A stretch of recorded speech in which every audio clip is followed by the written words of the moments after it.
Assalomu alaykum gruppa ahli, hurmatli tadbirkorlar. Mana fibra qo'shilgan g'ishlar. Fibra qo'shilgan g'ishlarda manaqa nimalar chiqib turadi.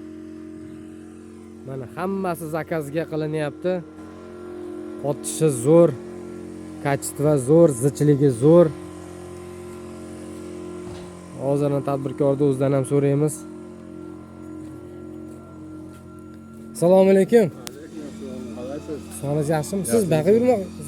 Yo'q, men sizga yo'lga chiqdim. Rahmat. O'g'lingizmi? Ha, jiyam. Mana fibra keldi. Kачество qana bo'lyapti uka? Kачество o'ta zo'r. O'ta zo'r, zichligi. Zichligi ham yaxshi. Nech pul sotilyapti? 10 ming beribdi. 10 ming. Mana. Olgan odamlar ham mazza qilib qurilish qiladi, duo qilib. Ukamiz birinchi navbatda kачествоga juda yaxshi qaraydi.